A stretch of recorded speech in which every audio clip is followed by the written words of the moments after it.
ఏ వైపు వెళ్ళాలనేది మనకు చాలా క్లియర్ కట్గా అవసరం.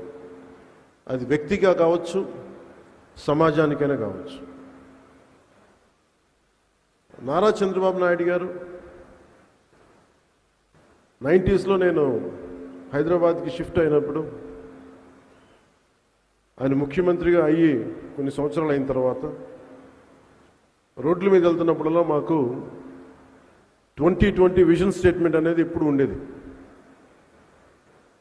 ఆ తర్వాత కొద్ది కాలం తర్వాత హైటెక్ సిటీ అని ఒక బిల్డింగ్ కట్టారు. నేను డాక్యుమెంట్ కొంత చదివాను, కొంత నాకు నా స్థాయికి అది అర్థం కాలేదు. నేను నా ప్రపంచంలో ఉన్నాను, బయట ప్రపంచం నాకు ఇంకా తెలియదు. కానీ ఆయన తన కోసం కలలు కనలేదు, తెలంగాణ ఆంధ్రప్రదేశ్, ఉమ్మడి ఆంధ్రప్రదేశ్ కోసం కలలు కన్న ఒక మహానాయకుడు. ఆ రోజు కలలు కన్నప్పుడు చాలామందికి అర్థం కాదు. ఇక్కడున్న వ్యక్తుల్లో, చిన్నపిల్లల్లో కానీ ఎవరో ఒకళ్ళు ఒక 2047కి నేను ఇది అవుతానంటే ఈరోజు హాస్యాస్పదంగా ఉండొచ్చు. మనకి కాలానికి ముందుకెళ్ళి చూస్తే ఆ సాధించిన తర్వాత అప్పుడు ఈరోజు నీ మిషన్ స్టేట్మెంట్ విలువ అర్థమవుతుంది. అలాగా 2020 విజన్ స్టేట్మెంట్ ఇచ్చినప్పుడు అదే మాదాపూర్లో అదే చోట్ల మేము ట్రైనింగ్ కనో లేదంటే రకరకాల వెళ్ళేవాళ్ళం ఆ రాళ్ళు రప్పలు చూడడానికి.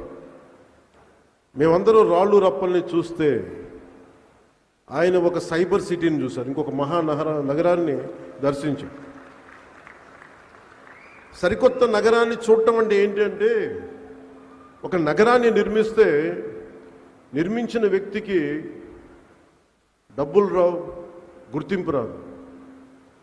తాజ్మహల్ రూపకర్తకి పేరు తెలియదు మనకి, కానీ తాజ్మహల్ గుర్తుండిపోయింది. తాజ్మహల్ నిర్మాణానికి రాళ్ళెత్తిన కూలీలు ఎవరంటే కూలీలు గుర్తులేరు, కానీ నిర్మాణం గుర్తుండిపోయింది.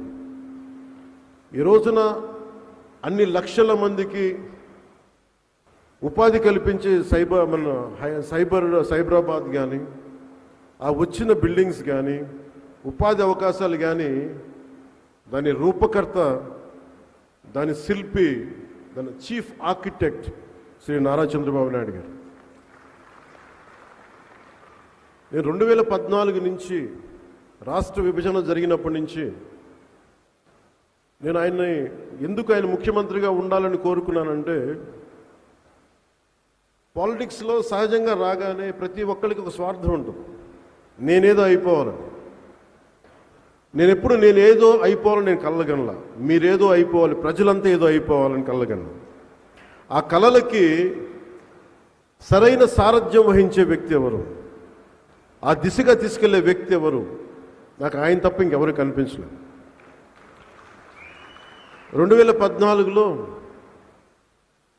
ఏ సీటు తీసుకోకుండా ఎందుకు సపోర్ట్ చేశానంటే, విభజించబడ్డ ఆంధ్రప్రదేశ్ అన్యాయం కాకూడదు, ఆయన అనుభవం కావాలి, ఆయన నాయకత్వం మనకి చాలా అవసరం.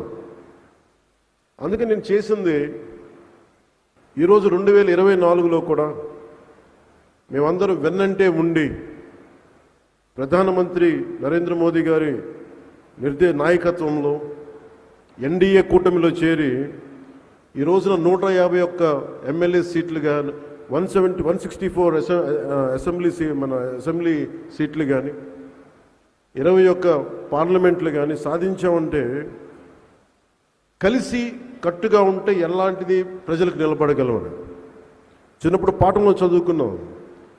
United we stand, divided we fall. కలిసి ఉంటే ఎంత బలం ఉంటుంది, విడిపోతే ఎంత బలహీన పడతాం అనేది ఈ రోజున ఈ విజన్ డాక్యుమెంట్ చేస్తున్నప్పుడు నాకు నిజంగా చాలా మనసు తృప్తిగా ఉంది.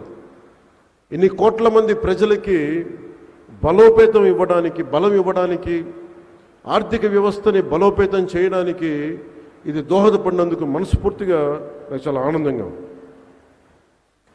వ్యక్తి వ్యవస్థను నిర్మిస్తాడు, తర్వాత వ్యవస్థ వ్యక్తులు నిర్మిస్తుంది. ఆయన ఇన్ని దశాబ్దాల ఆయన సుదీర్ఘమైన అనుభవం కానీ, అడ్మినిస్ట్రేటివ్ కేపబిలిటీస్ కానీ చంద్రబాబు నాయుడు గారిది చాలా అమోఘం. ఇందాక పయ్యావులు కేశవ గారు చెప్తా ఉంటే ఆయన నిద్రాహారాలు లేకుండా ఆయన పడే తపన చాలామందికి అనవసరం అనిపిస్తుంది. కానీ ఆయన పొద్దున్న లేచినప్పటి నుంచి సాయంత్రం వరకు, ఎందుకంటే నేను ఆయన విలువ ఎప్పుడు తెలుసుకున్నానంటే మరింతగా నేను పార్టీ పెట్టి నేను నలిగిన తర్వాత నాకు ఆయన మీద అపారమైన గౌరవం పెరిగిపోయింది. ఎందుకంటే ఒక పార్టీ పెట్టడం ఆత్మహత్యా సదృశం. అనేక లక్షల మందిని ఒక ఏకతాటిపైన నడిపించడం, ఒక భావంపై నడిపించడం, తద్వారా ప్రజలకి మేలు చేయడం, వాళ్ళ అభివృద్ధి పై వైపు తీసుకెళ్ళడం చాలా కష్టసాధ్యమైన విషయం. పదే పదే ఆయన చెప్తా ఉంటాను. నా మంత్రివర్గ సభ్యులు కూడా నేను చెప్తాను లేదా చాలాసార్లు చెప్పలేదు, ఇప్పుడు చెప్పాలనిపిస్తాను. ప్రత్యేకించి నేను ఆయన తెలియజేస్తూ ఉంటాను, మీరు ఒక 4 దశాబ్దాల సుదీర్ఘమైన అనుభవం ఉన్న పార్టీని నడపాలి. మీ మీద మీ పార్టీ వ్యక్తులకి ఆశలు ఉంటాయి, ఆశయాలు ఉంటాయి, వాటిని నడుపుకుంటూ తీసుకెళ్ళాలి. కుటుంబాన్ని చూసుకోవాలి. తన కుటుంబం కాకుండా 5 కోట్ల మంది కుటుంబాలను చూసుకోవాలి. ఆయన వారికి తగ్గ అవసరాలను తీర్చాలి.